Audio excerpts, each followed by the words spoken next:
lovely child and Gemma. Thank you.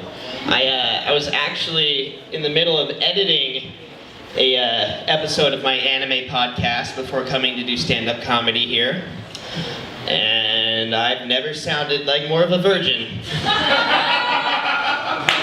Great.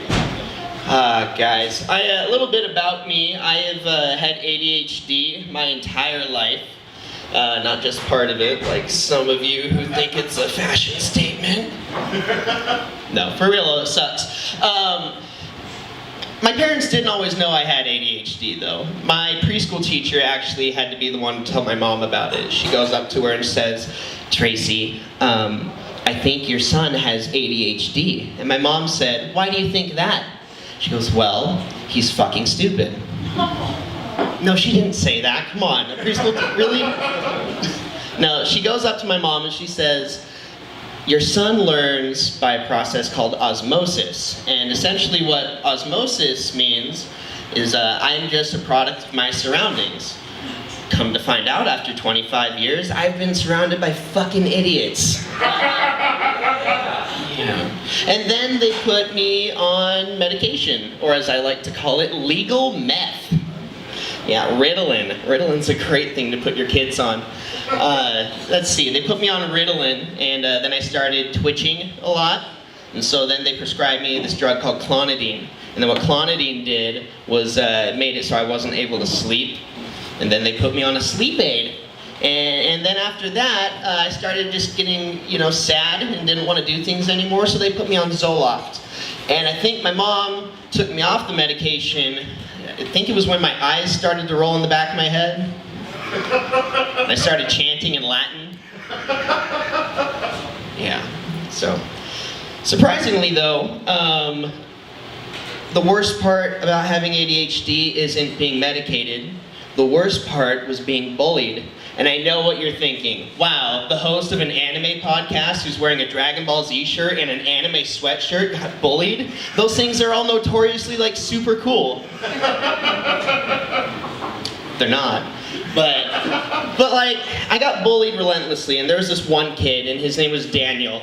And Daniel would call me things like retarded, or dee-dee-dee, like when Carlos Mencia was relevant. I'm sorry, correction. He was never relevant. But the thing is, Daniel used to do the most annoying thing in the world. And Daniel would come up to me and say, "Chad, look, a squirrel! Hey, Chad, look, a squirrel! Chad, look, a squirrel!" And by the way, you know what's more distracting than a squirrel? Anything else. Anything else is more, the guy in the back picking his nose is more distracting than a squirrel. Some of you looked, prove my point. But Daniel would keep doing it. He kept saying, "Chad, look, a squirrel." And finally I got so fed up with Daniel that the next time he said, "Chad, look, a squirrel," I said, "Daniel, look, your dad left."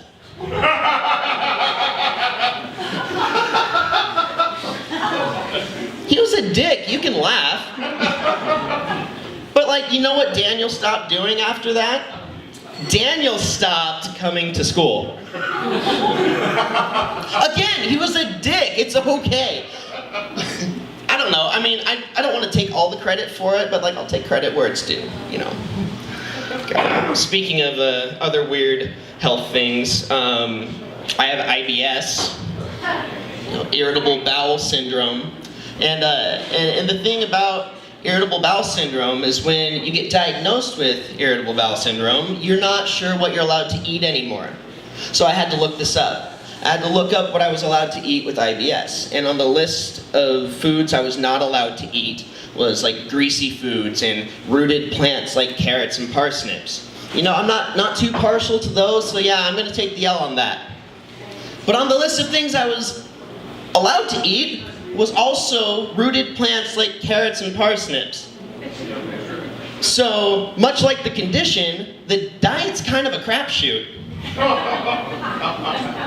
Poop jokes, guys. Poop jokes. In other news about my butthole, wow, that's a great segue, holy fuck.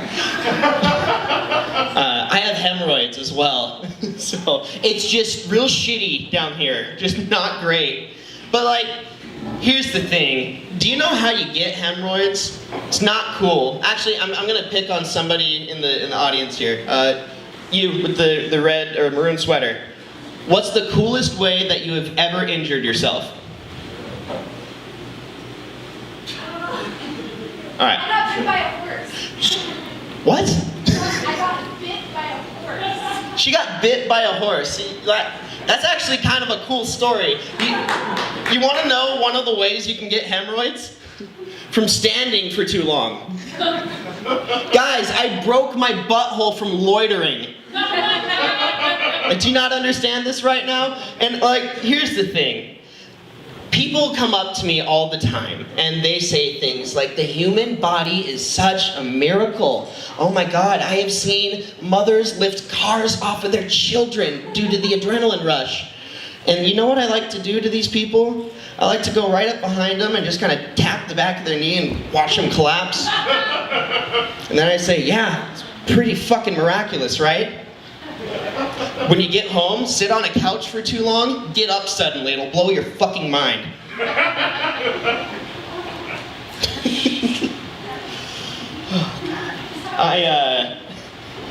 I started a job about 6 months ago. I work with contractors a lot, so you could say things are going pretty great. But here's the thing. When I started this job, I got to meet the owner of my company, and he's one of these older guys, like the back in the good old days, you know, racist. This guy says things all the time that are super inappropriate, and I have no idea how he has not had a lawsuit against him yet. But when I met him, I go up to him and I shook his hand, and he like pulls me into him, and he smells me. And here's the thing, he didn't just smell me, he smells me and says, is that you? It's like, yeah, you mean when you just stuck your nose in my fucking face and sniffed me? Yeah, that's me, you dipshit. But he goes, wow, you smell good enough to fuck. And I, like, the activist in me wanted to be like, fuck you, Grandpa, it's not 1953 anymore, you can't get away with that shit. But fuck, the narcissist in me was just like, really? Okay. Like I said, I deal with contractors quite a bit. Every now and then, though, I'll get to deal with like a very special type of customer. In one instance, I got to deal with a blind woodworker. This guy works with power tools and he can't see. This should be getting more of a reaction from you, holy fuck. But this guy, he's blind and he works with tools. And he calls in, and you may be thinking to yourselves, Chad, how could you tell this guy was blind just from a phone call? It was really subtle, and I'll go verbatim the phone conversation. I answer the phone, I said, this is Chad, how can I help you? And he goes, I am blind. Subtle, right? And then I said, well, you're not mute. And since he yelled on the phone, I'm probably fucking deaf. But anyway, he goes, I'm blind, I'm a woodworker, and I'm looking for a part for this power tool. Which, if you're blind, that's the most unfortunate choice of words. Guys, a blind guy saying he's looking for something, it took everything in me not to just be like, no, you're searching for it, sir. Like, you physically can't look for this. But anyway, he goes, I'm looking for a part for my power tool. I'm a woodworker, I make chairs. And I don't know if you've ever just felt the urgent need to get off of a phone call, but like, holy shit, I was gonna say some inappropriate things if I didn't. Here's a list. Wow, you're a woodworker? Don't you have to have an eye for detail to do that? Or like eyes for detail? How do you measure anything? You can't eyeball it. Just laugh and I'll get off the stage sooner. But like, Here's the thing. That's not even the funniest thing that happened during this phone call. This guy goes, okay, so you're gonna send me my part. And I said, yeah, do you need a receipt with that? And he goes, what do I need a receipt for? I'm fucking blind. And then I said, what business do you have using power tools? You're fucking blind. I didn't say that. Anyway, guys, thank you so much. Please give it up for Michelle Cochran, ladies and gentlemen.